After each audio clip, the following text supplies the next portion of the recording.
Imagine standing on a British railway platform in the 1980s. Your train approaches in the distance, but there is something strangely familiar about it. The windows, the doors, and even parts of the interior look more like something you might find on a bus. And there is a very good reason for that, because British Rail had effectively taken technology developed for the bus industry and used it to create a train. The result was the Pacer, one of the most recognisable and controversial trains ever to operate on Britain's railways. But why did British Rail think building a train using bus technology was a good idea? The answer comes down largely to one thing: money. During the late 1970s and early 1980s, British Rail faced a major problem. Across Britain's regional railway network were hundreds of first-generation diesel multiple units dating from the 1950s and 1960s. These trains had helped replace steam traction on local passenger services, but they were getting old. British Rail knew that eventually hundreds of vehicles would have to be replaced, and replacing an enormous fleet of trains was going to be extremely expensive. At the same time, British Rail was under considerable pressure to reduce costs, particularly on regional and rural services where passenger numbers could be relatively low. The railway therefore needed something cheap. Instead of building another conventional diesel multiple unit, could British Rail create something much simpler? Something lightweight, inexpensive, and perhaps based on components that were already being mass-produced for another industry? That thinking eventually led British Rail towards the bus. More specifically, the Leyland National. Introduced during the early 1970s, the Leyland National became one of Britain's most recognisable buses. Thousands were manufactured using a highly standardised design, and that was important. The bus industry produced vehicles in much greater numbers than Britain's railway industry produced trains, so using bus technology offered the possibility of dramatically reducing costs. British Rail and Leyland therefore began experimenting with lightweight rail vehicles using technology derived from the Leyland National. Early experimental vehicles demonstrated that the basic concept could work. Bus-derived body construction could be adapted and placed onto a railway underframe to create an extremely simple passenger train. Development eventually produced the prototype Class 140, followed by the first production Pacers, the Class 141. And if you place a photograph of a Class 141 beside a Leyland National bus, the family resemblance is immediately obvious. But there is an important point here. British Rail didn't simply take an ordinary bus, remove its tyres and put railway wheels underneath it. The Pacers were purpose-built railway vehicles. However, they borrowed heavily from bus manufacturing techniques, components, and body construction. Underneath was another major cost-saving feature. The Pacer didn't have conventional bogies. Most passenger trains have bogies containing wheels and suspension, which can pivot underneath the carriage, allowing the vehicle to negotiate curves relatively smoothly.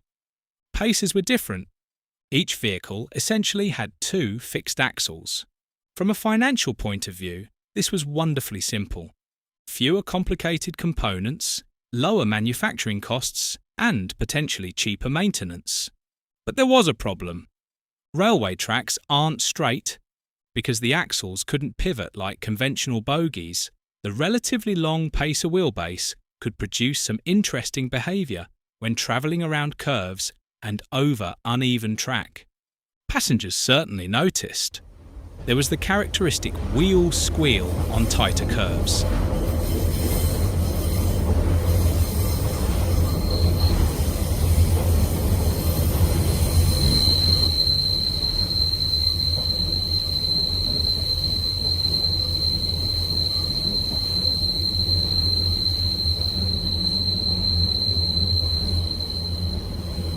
And then there was the ride.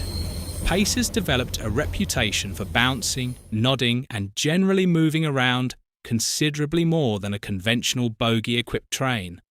It wasn't long before the nickname Nodding Donkey became associated with them. The bus connection was also obvious inside. Depending on the particular class and period, passengers could encounter bus-style seating, fittings and doors. To many passengers, it really did feel as though somebody had taken a bus and put it onto railway tracks. But despite all the jokes and criticism, there is another side to the Pacer story. British Rail wasn't trying to create a luxury train. The objective was to create an affordable vehicle for lightly used regional services during a period when money was extremely tight. And when you look at it from that perspective, the idea begins to make considerably more sense. The alternative wasn't necessarily giving every local railway a beautiful new conventional train. With limited investment available, British Rail had to decide where its money would have the greatest effect. A cheap rail bus could provide basic passenger capacity, while more sophisticated trains could be used elsewhere.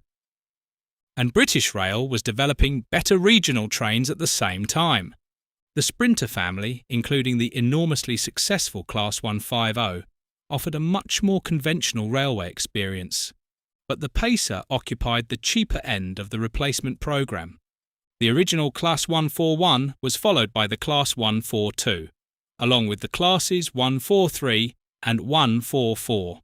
The Class 142 in particular became incredibly familiar across northern England, Wales and parts of the southwest. For millions of passengers, Pacers simply became part of everyday railway life. And that leads to one of the greatest ironies of their story. They were designed as an economical answer to a relatively immediate problem. Yet some remained in passenger service for more than 3 decades. By the 2010s, passengers could step from sophisticated modern trains onto vehicles whose basic design philosophy could be traced back to a 1970s bus. Eventually, however, their time ran out. Aging equipment, accessibility requirements, and the arrival of replacement rolling stock finally brought regular Pacer passenger operation to an end. But something strange happened as they disappeared. People became nostalgic for them. The trains that passengers had complained about for decades suddenly became part of railway history. Several entered preservation. And perhaps that's because, whether you loved or hated them, Pacers certainly had character. But were they actually a bad idea? That's a more complicated question. As passenger trains, they involved significant compromises. The ride quality and limitations of their fixed-wheel arrangement demonstrated why conventional railway vehicles normally use bogies. But the fundamental idea behind the Pacer wasn't ridiculous. British Rail faced a genuine problem.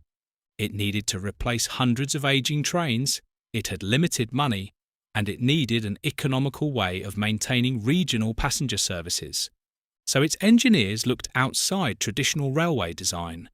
They looked at a mass-produced British bus and asked whether some of that technology could help solve a railway problem. The answer was the Pacer.